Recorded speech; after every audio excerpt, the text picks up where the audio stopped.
Now, I had today's episode all figured out. It was going to be the double header. We were going to play the teams at the top, and then fixtures got moved around. Some real life stuff got thrown in my way. As a result, I'm sat here. It's Monday morning. This video probably is up late, and I can only apologise for that. But today, we're taking on Scarborough Athletic. I'm hoping we can get a win. Let's see how we get on, shall we?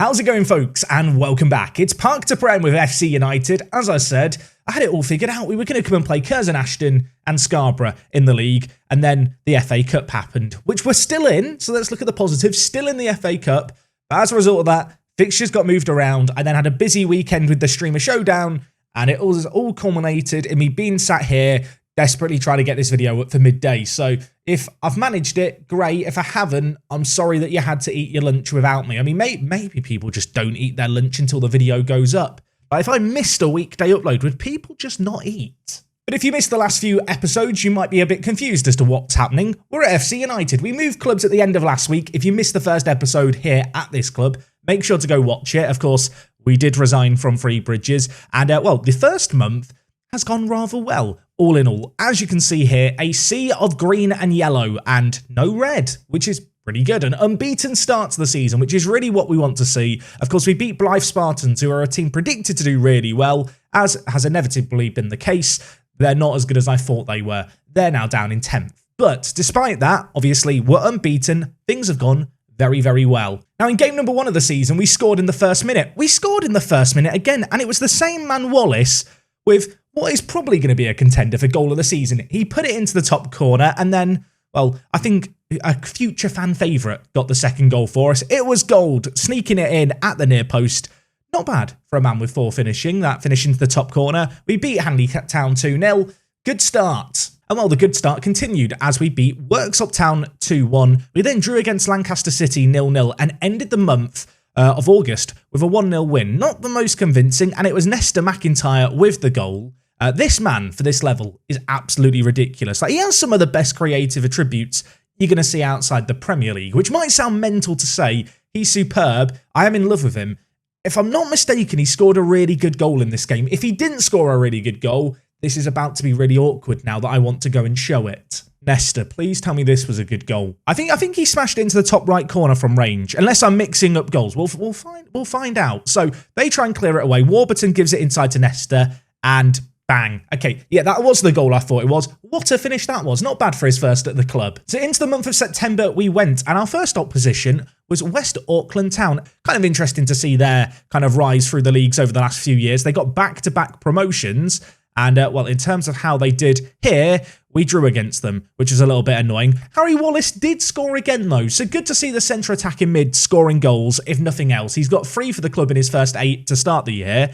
Only 1 assist, which for a man who, let's be honest, he was the creative hub on this team, I don't know if that should be a cause for concern or not just yet. We then had the first round of the FA Cup qualifying rounds. We took on Congleton Town. We drew 0-0, but in the second leg we won 3-0. I rotated the team for that, hoping I could get through it with a B team. Didn't work out that way, so a bit of frustration as we added more games to an already packed schedule. But from there, we've ended reasonably well. We beat Basford United 1-0. We then took on Whitby Town, a Whitby Town team who were down at the bottom of the table. We were leading this game from early on. They got a late equaliser. You might be sat thinking, Jack, was it an annoying game to watch? Let me show you their goal. Now you're going to understand why I was really annoyed. Really, I feel sorry for the back 4. All of them got above a 7.0. Harker in goal.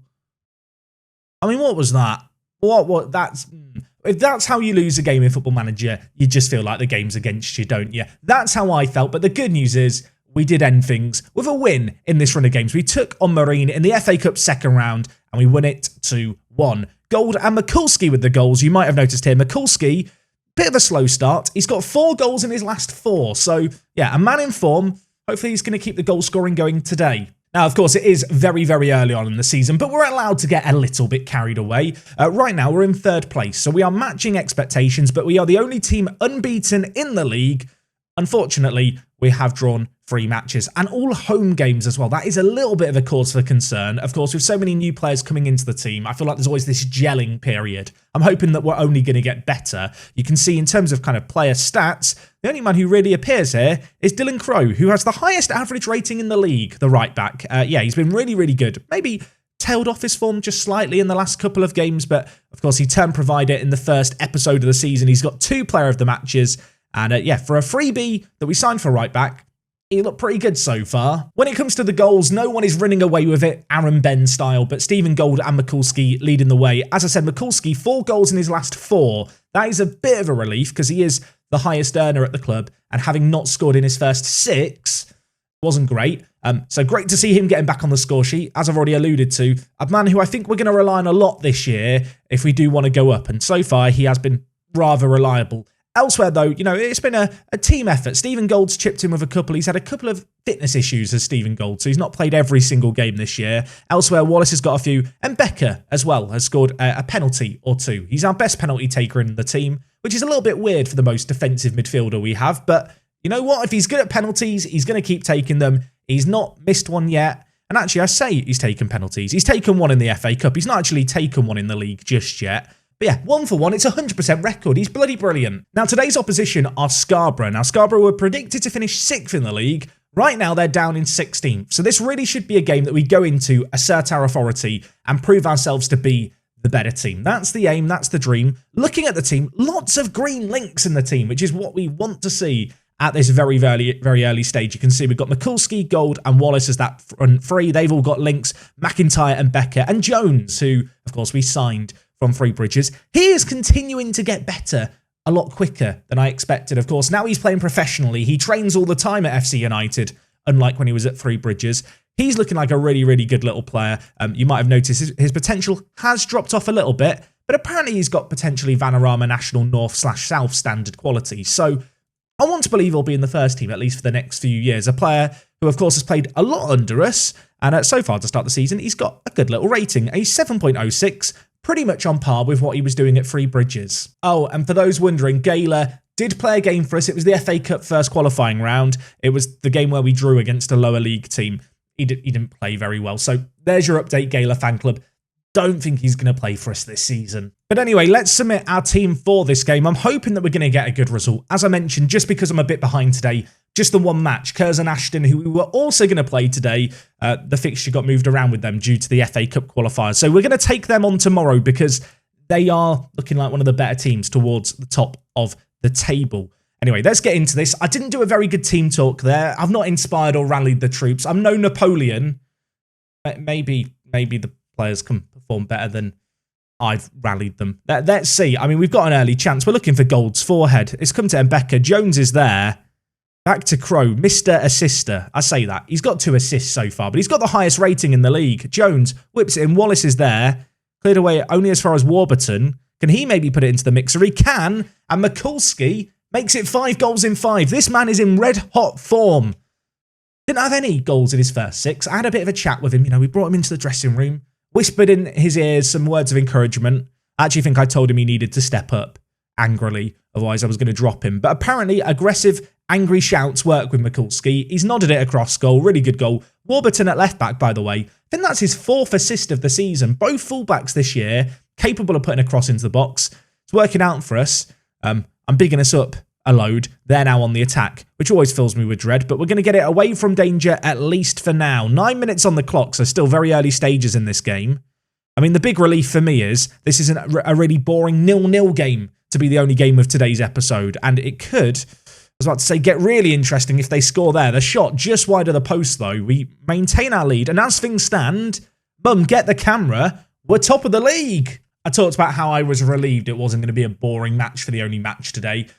It's now the 40th minute, and finally we have the third highlight of the game. And the good news for us is we're on the attack. Jones, Crowe, can't get the ball in, of course. When the right back pushes forward, got to be a little bit wary of the outballs. But it looks like Scarborough are dropping their wide players fairly deep in order to perhaps try and contain Crowe, who whips it onto the forehead of Gold with his golden hair.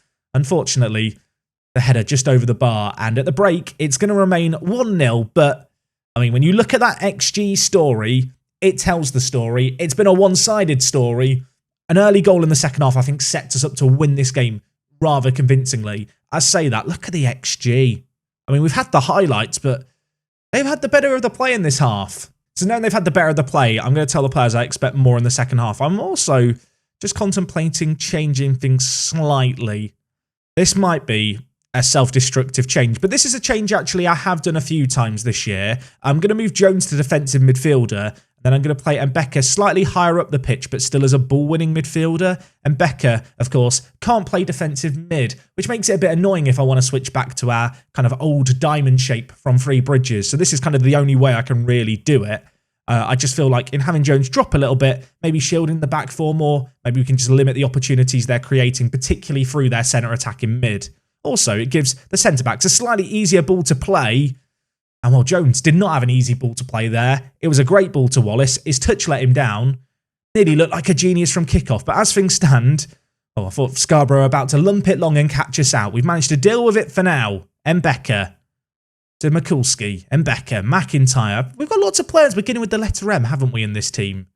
Isaiah Kunu, or Yannick, as I call him when he's being naughty, to Wallace. Plays through Gold, who hits it against the crossbar. This man, maybe it's a typo, is finishing. Maybe it's 14 finishing. That was very nearly in. So 60 minutes on the clock. Going to make some changes here. I'm thinking about bringing in Bob Walton in to the midfield, actually.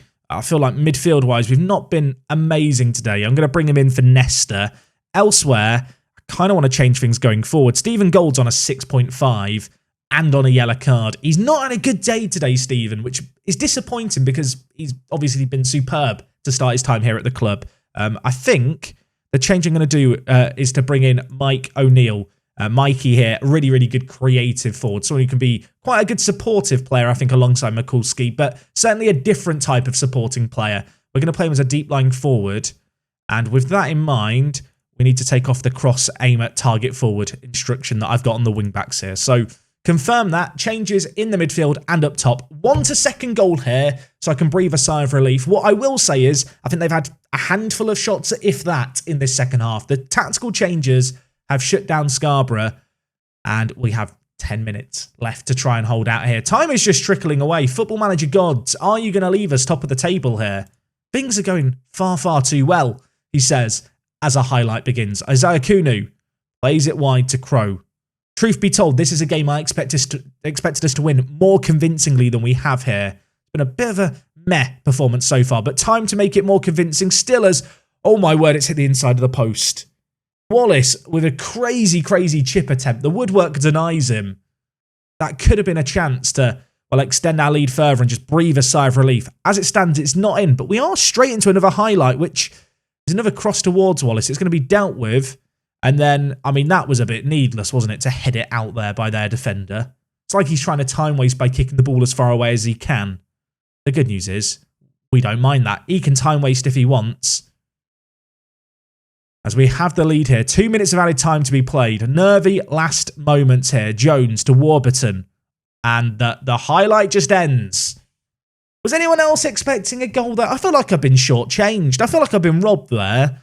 But let's be honest, it's not a classic performance. But if you want to do well in the league, there's games where you don't turn up, you don't play great, and you still come away with the win. And to be honest, it was actually a really good performance by our defence. Despite all the chances they had, we had more of the ball.